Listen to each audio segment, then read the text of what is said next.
कौन कहता है आसमान में सुराख नहीं हो सकता, एक पत्थर तो तबीयत से उछालो यारो। आज हमारे प्रोग्राम सोशल सितारे में ऐसी ही शख्सियत हमारे साथ हैं, जिनका नाम है मंजीत कौर बल, जो एक सोशल एक्टिविस्ट हैं, जिन्होंने अपने दृढ़ निश्चय से और अपनी मेहनत से समाज सेवा के क्षेत्र में एक नया मकाम हासिल किया है। मंजीत कौर बल जी, आपका बहुत बहुत स्वागत है हमारे कार्यक्रम में। जिस समय बच्चे छोटे रहते हैं और वो सोचते हैं कि वो अपना करियर डॉक्टर बने, इंजीनियर बने या प्रशासनिक सेवा में जाए, ऐसे टाइम में आपने समाज सेवा जैसा क्षेत्र चुना और इसमें आपने आगे बढ़ने का सोचा, अपना करियर बनाया। तो ये ख्याल बचपन से ही मन में आया था या बाद में जाकर के आपने कुछ डिसाइड किया? एकदम सही कह रहे हैं आप। जब हमारे समय में, खासकर जब 90s और 2000 इनिशियल फेज़ की बात करें, तो बचपन में सपनों में जगाया जाता था समाज या परिवार, आप डॉक्टर बनेंगे, इंजीनियर बनेंगे। प्रशासनिक सेवा भी बहुत बाद में आया। मेरे अंदर कुछ अलग सी चीज़ आती थी, शायद इसलिए क्योंकि मेरे दादा का गांव और नाना जो है ये दोनों गांव से जुड़े हुए थे और हमारा अक्सर इन गांव में आना जाना लगा रहता था। जशपुर में मेरा ननिहाल रहा, जन्म भी वहीं हुआ, और रायगढ़ के पास झलमला गांव है जहां पिता का घर रहा। तो लगातार जब आप आना जाना करते हैं तो गाँव को के साथ जुड़ाव अलग होता है। तो एक दौर था बचपन में जब आप उसको खुशियों के रूप में लेते थे, पिकनिक होता था, छुट्टियां होती थी, लेकिन साथ साथ उनकी खेती बाड़ी, उनके काम के तरीके, इस पे भी आपका ध्यान, पानी लाने का जो है तरीका कि दूर से पानी ला रहे हैं, कुएं से पानी खींच रहे हैं। जब हम उन यादों को लेकर सहेज के शहर आते थे तो शहर में वो गांव के लोग हमें बहुत कमज़ोर वर्ग की तरह दिखाई देते थे। तो ये बार बार इस बात का ध्यान जाता था और शायद हमारे माता पिता ने उस ध्यान जाने को बहुत गंभीरता से लिया और उस बातचीत में समझाने लगे कि ऐसा क्यों होता है, कैसे हुआ, वर्ग भेद कैसे चालू हुआ, जाति भेद क्यों होता है।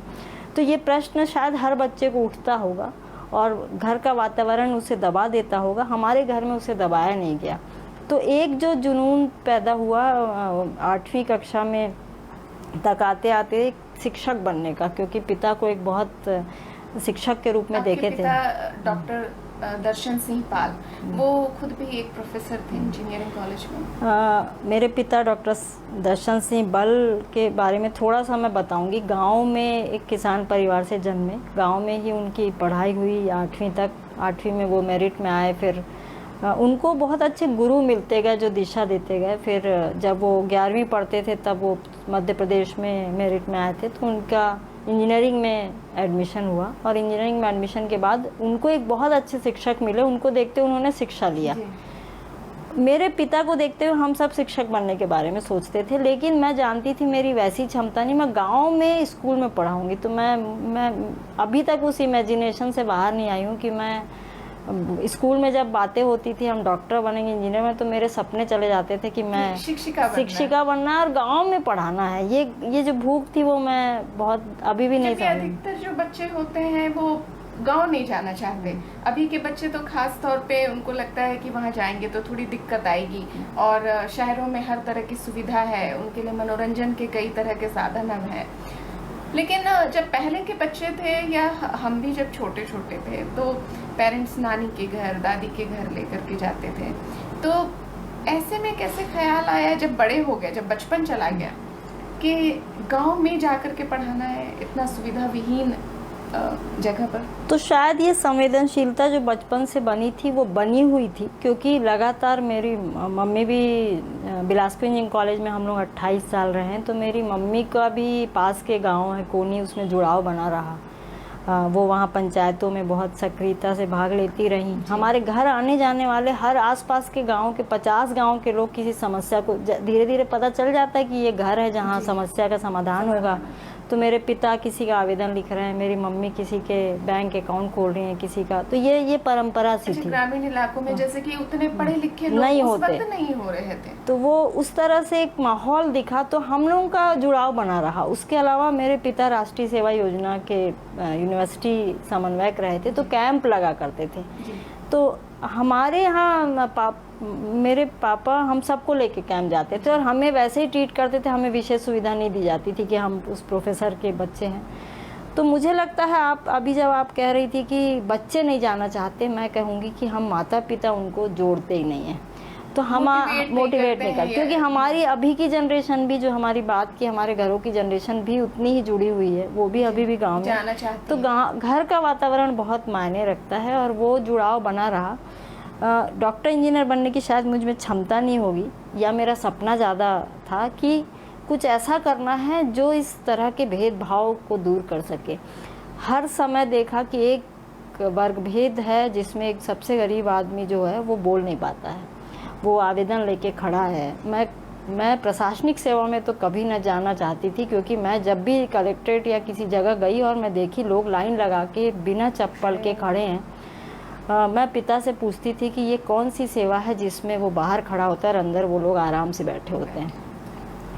तो वो सेवा से मेरी विरक्ति वहाँ से शुरू हुई थी। शिक्षक बनने का सपना थोड़ा था, लेकिन जब पहला मौका मिला काम करने का ग्रामीण विकास के क्षेत्र में और बस्तर में जाना हुआ, तो बस्तर और उसके बाद रायगढ़ जाना हुआ, तब जब गांव से जुड़ना शुरू हुआ तो नए तरीके से गांव को समझना, पंचायतों को समझना, महिलाओं की स्थिति को समझना, तो एक नया दृष्टिकोण पैदा हुआ। कोई ऐसा मोमेंट जहाँ पर किसी घटना को देख करके तुरंत वो स्ट्राइक करता है, मन में गहरे तक वो घटना झकझोर देती है, ऐसा कोई मोमेंट जहाँ पर लगा कि नहीं हमें इस वर्ग के लिए काम करना ही करना है?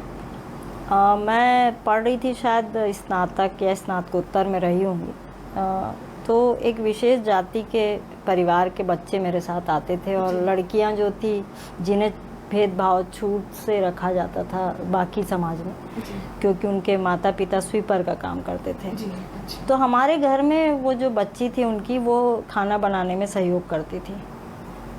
कभी नहीं भूल पाऊंगी कि पड़ोस के एक आंटी आई और जब वो पानी लेके वो बच्ची आई तो पड़ोस की आंटी ने पीने से मना कर दिया। वो गहरे तक छुआ और हिलाया भी। कि मतलब आज के समय में भी हम सोचते हैं कि ये 50 साल 70 साल पहले की कहानी होगी, तो मगर आज भी उस समय जो वो ध्यान गया, वो ध्यान आज भी है। आज भी वो वर्ग भेद और जाति भेद दिखता है। दुख होता है कि जितने पढ़े लिखे होते हैं वही इस भेद को करते हैं। हम जाति पूछ के हम खाने पीने का व्यवहार अपनाते हैं। तो वो हिला देने वाली घटना थी जिसने बहुत लंबे समय तक मुझे धक्का दिया कि इस पे काम करने की आपको लगा कि महिलाओं के साथ हमारे समाज में जेंडर डिस्क्रिमिनेशन बहुत ही ज़्यादा है, जो जन्म से ही शुरू हो जाता है। पहले अपने घर में होता है, अपनी ही सोसाइटी में होता है, उसके बाद शादी हो जाने के बाद दूसरे घर में भी होता है। आप शिक्षा से बड़ा कोई हथियार नहीं है। आप किस तरह से महिलाओं को जागरूक कर रही हैं उनके अधिकारों के लिए और शिक्षित होने के लिए? देखिए, सबसे पहले प्रमाण आपका खुद का जीना होता है। तो मैं कहूँगी अगर हम शिक्षा से दूर करेंगे तो 50 साल और लगेंगे लगता है जी। तो एक तो है कि आप जीने में हर वो काम करिए जिससे लोगों को लगे हाँ ये तो कोई भी कर सकता है जी। तो शुरुआत हुई, मैं नहीं कहूँगी कि हमारे घर में वो सोच नहीं थी। बहुत लंबे समय तक हमें कैरियर का सपना नहीं दिखाया गया था, क्योंकि एक परंपरा थी कि लड़कियां बड़ी होंगी उनकी शादी होगी। जब मैं पिता से कहती थी, लेकिन मेरे पिता मुझे बहुत मोटिवेट करते थे कि सोचो क्या बनना है, क्या करना है, क्या जीवन में करना है। धीरे धीरे जब आप इसमें शामिल होते गए तो ध्यान जाता है कि लड़कियों के लिए एक अलग रास्ता तय कर दिया गया है। जैसे मुझे बहुत खाना बनाना शायद पसंद नहीं हो, लेकिन मेरे भाई को शायद पसंद रहा हो, लेकिन उसको किचन में जगह उतनी नहीं मिली, क्योंकि परंपराएं तय कर दिया गया लड़कियां ही खाना। जब हम काम में शामिल हुए तो रात की ड्यूटी, अगर कोई लेट नाइट काम मिल रहा है तो अगर प्रशासनिक अधिकारी कहते हैं कि उसमें नाम की लिस्ट में आप लड़की का नाम नहीं आता है तो बड़ी चोट लगती थी। मैं क्वेश्चन करती थी। मुझे याद है एक सीओ जिला पंचायत, मैंने कहा सर मेरा इसमें नाम क्यों नहीं? बोले रात में है ना। तो मैंने कहा आपने कैसे तय किया कि रात में मैं नहीं आ सकती, मैं रात में? तो उन्होंने जोड़ा। उसके बाद मैंने 1 साल में देखा कि लोगों का ध्यान जाना बंद हो जाता है कि आप लड़की हो, आप काम करते हो। तो एक तो आपका जीना आपका उदाहरण बनता है, यानी कि फर्स्ट स्टेप जो बेबी स्टेप होता है वो उठाना जरूरी होता है। उसके बाद आपकी आदतें, जैसे मैं जिस एक ऑफिस में काम कर रही थी, नेतृत्व कर रही थी उस ऑफिस में, तो अक्सर आप बोलते चाय बनाना है तो मैं लड़कों को कहती थी आप चाय बनाओ, और लड़कियों को कहती थी आप थोड़ा सा ये फ़ोटो कॉपी कर दो। तो कई बार ये लोगों को और लगता था कि कौशलता हमेशा लड़कों के नाम पे होती है, गाड़ी से कहीं बाहर जाना है तो हम आदत में हैं। तो एक जो पहला स्टेप है कि आपका व्यवहार आपको बदलेगा, आसपास को बदलेगा। दूसरा है शिक्षा में बहुत चैलेंज है लड़कियों की शिक्षा में। आसपास, दूर की बात नहीं कहूँगी, आसपास ही यहाँ पे बहुत सारे ऐसे लोग रहते हैं, परिवार, जो लड़कों को पढ़ने भेजते हैं और लड़कियों को खाना बनाने के लिए रोक लेते हैं। जो भी काम है उसमें दृष्टिकोण का बदलाव, उस दृष्टिकोण को हम उन माँओं में पहले ले आएँ, उन पुरुषों में ले आएँ कि महिलाओं का होना समाज की बराबरी और समता के उस वादे का पूरा करना है जो संविधान में लिखा है। तो मुझे लगता है कि उसके आगे मुझे नहीं करना पड़ेगा। तो मैं सिर्फ दृष्टिकोण की पर काम करती हूँ, मैं किसी भी मुद्दे पे सिर्फ दृष्टिकोण पे, क्योंकि मेरी क्षमता वहीं तक है। आप वन और वन्य जीवों के लिए भी काम करती हैं और आप एक एनजीओ से जुड़कर भी काम करती हैं। आप उस एनजीओ का नाम हमें बताइए और किस तरह का काम उसमें होता है, उसके बारे में। देखिए, 2-3 तरीके से मैं देखूं कि मैं 2015 तक शासन के परियोजना में काम करती थी। तो उसके बाद मैं समर्थ चैरिटेबल ट्रस्ट, एक एनजीओ था, उसके साथ 3 साल मैंने काम किया। वो एक बहुत अच्छा माध्यम बना जब मैं समझी कि समुदाय और सरकार के बीच जो माध्यम है वो एनजीओज बेहतर हो सकते हैं। और पानी के मुद्दे पे जब समर्थ काम कर रही थी तो कबीर धाम के बैगा जो एरिया है बोडला का, वहाँ पे जब जाके आप देखेंगे तो पानी के लिए पहाड़ों में लोग रहते हैं, पानी नीचे है। हम उनको पहाड़ से नीचे उतारना चाहते हैं लेकिन हम पानी ऊपर नहीं पहुँचाना चाहते हैं। तो ये एक शुरुआत थी उस सोच की कि समुदाय की अपनी अधिकार के साथ कैसे सुविधाएं उन तक पहुँचे। उसके बाद मैं अभी वर्तमान में फाउंडेशन फॉर इकोलॉजिकल सिक्योरिटी के साथ काम कर रही हूँ, जो कि जल जंगल ज़मीन की सुरक्षा को लेकर, और विशेषकर इसका उद्देश्य है कि समुदाय के हाथ में समुदाय जंगल संभाल सकते हैं, ये दृष्टिकोण लोगों तक जाए। ये लगता है कि कोई बड़े पढ़े लिखे लोग, कोई विभाग जंगल संभालता है, तो इस गलतफहमी के साथ विभाग की भी अपनी भूमिका है, लेकिन समुदाय के पास उसकी परंपराओं में जंगल जल जमीन बचाने की संरक्षण का है, उसको सहेजना है और उतने सालों से उनका संवर्धन करना। हम बाहर से उद्योग लगाते हैं और वो पूरा जंगल डिस्टर्ब होता है। वो 4 लकड़ियाँ लेते हैं और हम ये लिख देते हैं कि गांव वाले लकड़ी काटते हैं। उनकी पूरी आवश्यकता हमारे घर की आवश्यकता से भी कम होती है। अभी बहुत सारे जो वन्य जीव हैं वो भी विलुप्त होते जा रहे हैं। कई सारी चिड़िया हैं जो पहले घरों में भी दिखाई देती थी और कई अब तो घरों में देखने को नहीं मिलती हैं। जंगल में भी अब बहुत सारे जो प्रजातियां हैं विलुप्त होती जा रही हैं। तो उनके संरक्षण के लिए आप किस तरह से काम कर रही हैं अपने एनजीओ के साथ मिलकर? तो एक तो है फाउंडेशन फॉर इकोलॉजिकल सिक्योरिटी, अपनी एक उसके अपने बड़े उद्देश्य हैं जिसमें मैं नौकरी करती हूँ, काम करती हूँ। लेकिन ये मेरा व्यक्तिगत मुद्दा है जो वन्य प्राणियों को लेकर। तो कई मुद्दे हैं जो आपने जीवन का उद्देश्य बना के रखा है। तो इसके लिए है कि वही अभी मैंने कहा दृष्टिकोण के बदलाव को लेकर। आप अगर किसी बच्चे से पूछेंगे, मैं हाल ही की 2 घटनाएं सुनाती हूँ कि मैं बच्चों से मैंने पूछा कि कोई चिड़िया का नाम बताओ, तो वो ऐसी चिड़िया का नाम बताते हैं कि जो इंडिया में नहीं भारत में नहीं पाई जाती है। मैं पूछूंगी कि सांप बताओ, तो वो ऐसा नाम बताते हैं क्योंकि उन्होंने टीवी में वो चीज़ों को देखा है, टीवी में देखा है या मोबाइल में देखा है। तो दुख ये बात का होता है कि वो किताबें जो हम छत्तीसगढ़ में पढ़ा रहे हैं उसमें छत्तीसगढ़ की चिड़िया और छत्तीसगढ़ के सांप नहीं है। जो CBSE के कोर्स में पढ़ा रहे हैं उसमें भारत के वो नहीं है, लेकिन वो विदेश के हैं। और वो माता पिता कभी उन बच्चों को जू तो ले जा रहे हैं जिसमें बंद है, लेकिन वो उन जंगलों में लेके शेर दिखाते हैं, लेकिन वो छोटा सा कीड़ा नहीं दिखाते हैं जिसकी आपकी भागीदारी। घर में आए काकरोच और चींटियों को मारने की हम दवाएं ढूंढते हैं, लेकिन हम उनके जीवन को चलते हुए कभी नहीं दिखाते हैं। तो हमारे घर में वो परंपरा देखने की ये जो बनी है, लोग डर जाते हैं। जैसे कि सांप निकल रहा है या कुछ, मुझे लगता है इंसान सबसे ज्यादा किसी से डरता है तो सांप से, और सांप भी मुझे लगता है उतना ही मनुष्य से डरता है। सांपों को लेकर के जो भ्रांतियां हैं, आप सांप पकड़ती हैं, बहुत डेयर का काम है, तो ये इंटरेस्ट कैसे जागा कि अभी लोग आपको दूर दूर से बुलाते हैं जब कहीं सांप निकलता है? और सांपों के संरक्षण के लिए, क्योंकि बहुत अधिक भ्रांतियां हैं सांपों को लेकर के। बेसिकली सांप का संरक्षण एक माध्यम बनाया है, संरक्षण तो पर्यावरण का ही है। सांप के माध्यम से दिखे कि जिससे आप सबसे ज़्यादा भयभीत हो वो कितना उपयोगी है, तो जिससे आप भयभीत नहीं हो वो कितना होगा। तो हम एक विदेशी कुत्तों को घर में रख के खिला के हम सोचते हैं हम पर्यावरण के लिए काम कर रहे हैं। आप एक बार बाहर निकलिए, आप चलते हुए छोटे से कीड़े मकड़ी के जालों को देखिए।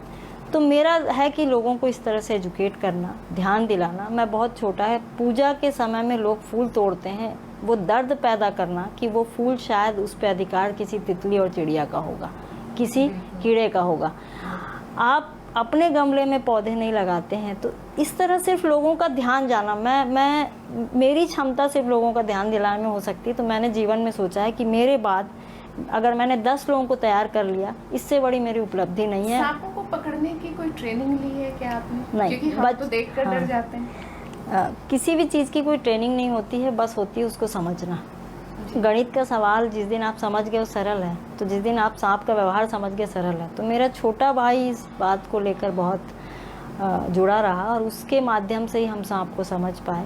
और आज मैं कहीं नहीं जाती, मेरे साथ 50 से 100 लोग जुड़े हैं जो सांप के कॉल पे पहुंच जाते हैं। तो आप लोगों को मल्टीप्लाई कर देते हो, इससे बड़ा आपका कोई भूमिका नहीं। एक और चीज़ जो सांपों के लिए बहुत ज़रूरी है, नाग पंचमी के दिन सांपों को जबरन दूध पिलाया जाता है, जबकि साइंस कहता है कि सांप दूध नहीं पीता है। तो इसको लेकर के भी आप जो हमारे दर्शक हमारे साथ जुड़े हुए हैं उनको अवेयर करने के लिए इस बात को बताएं। शायद शुरुआत तो अच्छी हुई होगी कि सांप के संरक्षण के लिए ये परंपरा की नाग पंचमी मनाया जाना किया होगा, क्योंकि सांप बहुत उपयोगी है। दूध पिलाने की परंपरा कुछ धर्म से आजकल जोड़ दिया जाता है, तो उस तरह शुरू ही होगी। और जब दूध पिलाते हैं तो उसको निमोनिया हो जाता है, जिसमें सांप की मृत्यु भी हो सकती है। यानी कि हम जिस नोबल कॉज के लिए कर रहे हैं, जिस धार्मिक उद्देश्य के लिए कर रहे हैं, अगर उसकी मृत्यु हो जाती है तो वो उद्देश्य असफल पूरा हो नहीं जाता है, होता, पूरा नहीं हो पाता। तो इस तरह हम कुछ, शायद मैं पिछली कई परंपराओं को जाती हूँ तो मुझे लगता है कि उद्देश्य बहुत अच्छा रहा, धीरे धीरे वो विकृत हो जाती है और हम उसको ब्लाइंडली फॉलो करने लग जाते हैं, अंधभक्ति की ओर चले जाते हैं। हम उसमें तर्क नहीं लगाते कि इसके पीछे क्या होगा। और दुख ये बात का हमेशा होता है कि पढ़ा लिखा वर्ग इसको ज़्यादा करता है। तो पढ़ा लिखा होना समझदारी होने का निशानी नहीं, पैमाना नहीं। कोरोना के टाइम में आपने बहुत बढ़ चढ़ कर हिस्सा लिया, जिस समय मजदूर वापस लौट रहे थे, उनके पास खाने को नहीं था, ट्रांसपोर्टेशन के साधन नहीं थे। उस वक्त आप मजदूरों के लिए सड़कों तक पर बैठे। वो कोरोना का काल और उसमें जो ये पूरी स्थितियाँ थी, उसके बारे में हमें बताइए कि क्या ऐसा हुआ था, उसके बाद आपने इतना विरोध प्रदर्शन किया। मैं एक बात कहूँगी हमेशा कि मैं जो भी बहुत बड़ा कॉज के रूप में दिखाई दे रही हूँ, मैं अकेले नहीं हूँ। एक सितारों का समूह है, मैं दिख जाती हूँ और कई बार दुख भी होता है कि उस पूरी टीम को मैं उस तरीके से सामने नहीं ला पाती हूँ। तो कोविड के समय में भी मैं बहुत लोगों को मैंने ऑफ़र किया कि हम क्या चलें। मेरे साथ पूरा एक टीम उतर गई और उत्साह था कि हम शायद इसीलिए समाज सेवा में आए हैं, क्योंकि हम ऐसे दौर में हम इन आपदाओं में कुछ बेहतर कर सकें, तो जीवन में पछतावा नहीं होगा। हम जब घर में बैठेंगे तो हम अगली पीढ़ी को ये सवाल खड़े करते नहीं देखेंगे कि जब आपदा आई थी तो आप घर में बैठ के लॉकडाउन के पिक्चरें देख रहे थे। तो ये सवाल कचोटे ना करके हम सब उतरे थे और उसके बाद तो पूरा शहर उमड़ पड़ा था। इसलिए मुझे नहीं लगता कि बहुत संघर्ष किया हम सब ने। मेरे साथ के टीम बच्चों ने बहुत किया, रात भर जागते थे, बसों की व्यवस्था करते थे, पेट्रोल भरवाते थे, खाना की व्यवस्था। लेकिन पूरा शहर ने जिस तरीके से छत्तीसगढ़ में शासन और शहर मिलके आगे आया, उसमें हमारा काम बहुत आसान हो गया था। महिलाओं की भागीदारी हर जगह बहुत कम दिख रही है अभी, जैसे चाहे समाज में हो, राजनीति में हो, समाज के विभिन्न क्षेत्रों में हो, जिस तरह से इवन कार्यस्थलों पर हो, जिस अनुपात में पुरुष हैं उस अनुपात में महिलाएं गिनती की हैं सिर्फ। उसके लिए आप क्या कर रही हैं? 2-3 चीज़ें आप देखिए, जैसे अभी थोड़े आपने कहा था 13 साल के बाद लड़कियां स्कूल नहीं पहुंचती हैं। महिलाओं की जब शादी होती है तो वो जब शादी होके घर जाती हैं, ससुराल जाती हैं, तो वहाँ उनके ऊपर अपेक्षाओं का एक बोझ होता है। वो काम करने जाती हैं तो 2 ड्यूटी करती हैं घर में सुबह से, क्योंकि उन्हें एक आदर्श बहू है, जो इस पैमाने को तय समाज ने कर दिया है कि आदर्श बहू कौन होगी। उस दबाव में वो बेचारी अपने माता पिता के सम्मान से जोड़ के और फिर वो काम करने आती हैं। जब दोनों नाव पे वो नहीं सवार हो पाती हैं क्योंकि सहयोग नहीं मिलता है तो वो छूट जाती हैं। और एक ये चीज को छोड़ना पड़ता है। 80% महिलाएं शादी के बाद काम नहीं कर रही हैं, ये सर्वे भी कहेगा। दूसरा जो दौर आता है जब वो प्रेग्नेंट होती हैं, इतना बड़ा समाज को ला रही हैं, नए नागरिक का जन्म दे रही हैं, और समाज को तो उसको संभाल लेना चाहिए। हमारे ऑफिसेस में आज भी उस प्रेग्नेंट महिला के लेटने के लिए एक बिस्तर नहीं होता है। हम उसको समय पे भोजन दे सकें उसकी व्यवस्था नहीं होती। उसके आने जाने के लिए कोई मजदूर जो काम करती हैं, आप सोचिए नया रायपुर के सड़कों में काम कोई गर्भवती महिला काम कर रही होगी तो वो बैठ के आराम कहाँ करेगी। आप पूरे रास्ते में पानी पीने की जगह नहीं है, शौचालय नहीं है।